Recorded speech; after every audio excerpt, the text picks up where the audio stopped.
Well, postnatal depression was a factor in Dr. Kinston's case, a condition which affects thousands of women every year.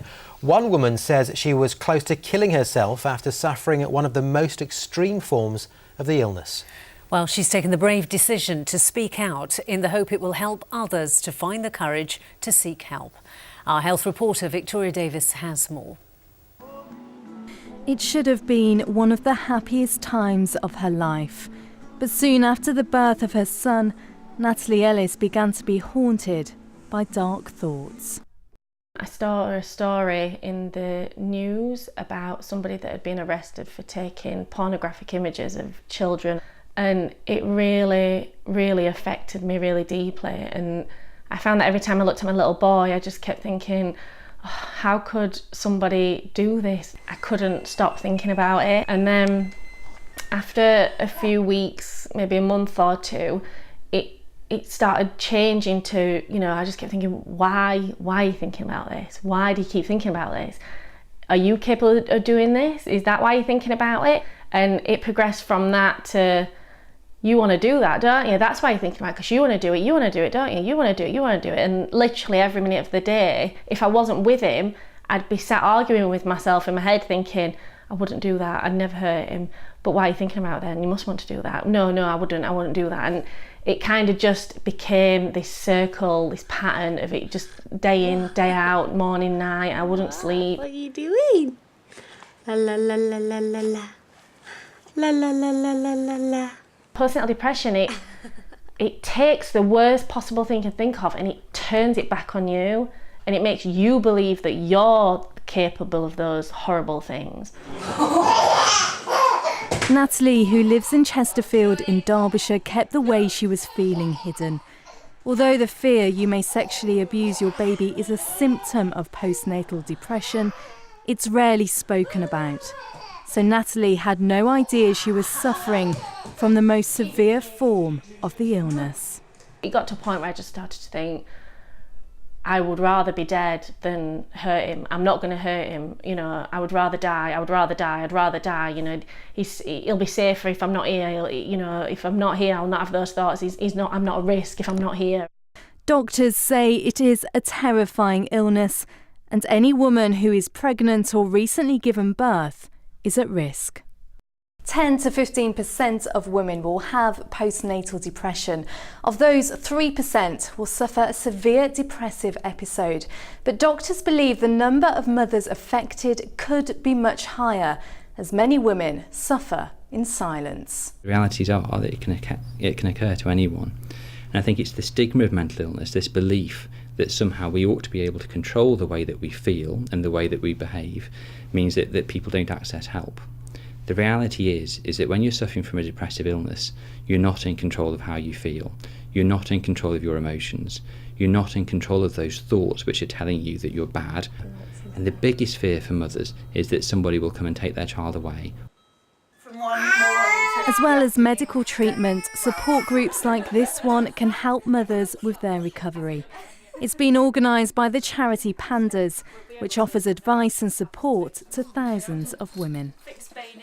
I think it's knowing that the people you're speaking to don't judge you. So you can, I think I've heard someone describe it to me before, it's they can say the unthinkable.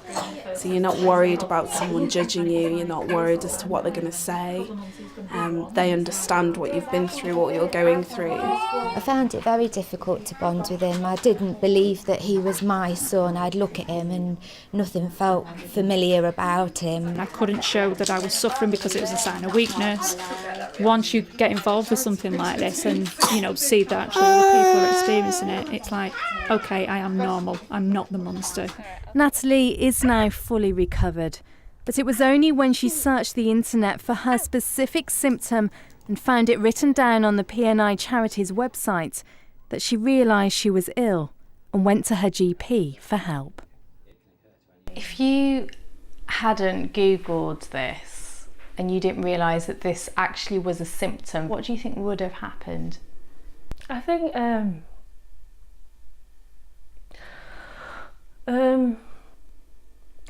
don't think I'd have been here. I really don't. Like it was at a point then where it was make or break.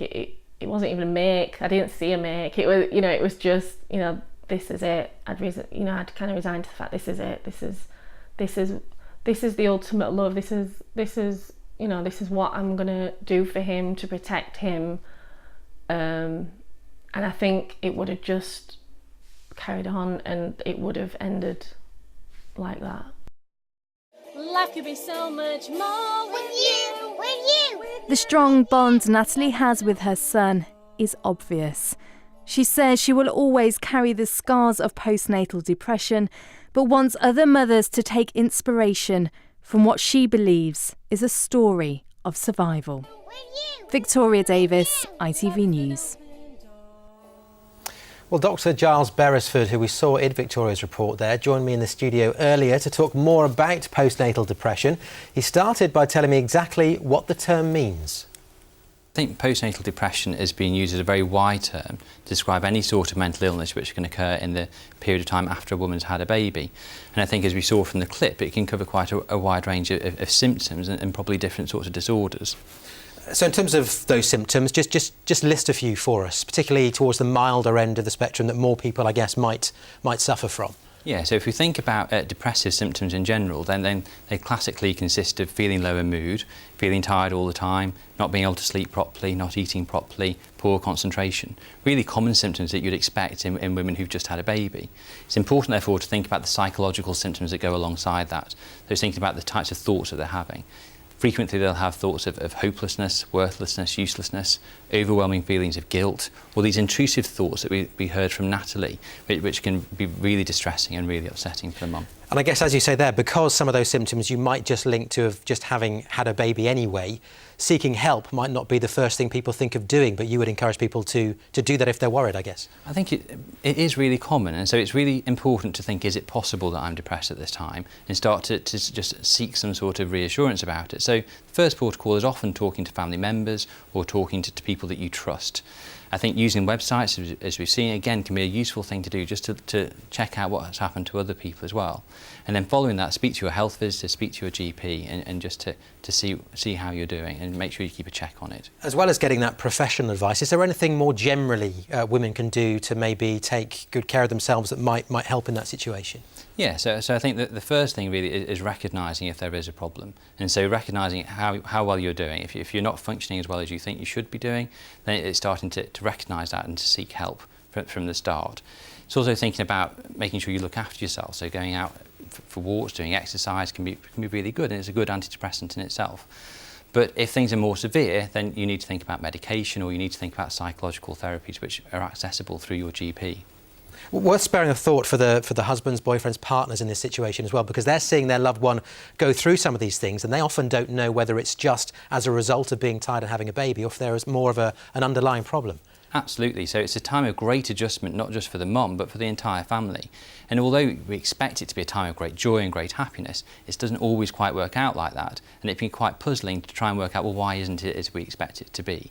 And so it's really important that the dads and the family members are informed about what could be happening and on the lookout for it to make sure their partner gets help. OK, Dr. Beresford, we have to leave it there, but thank you for joining us. OK, thank you.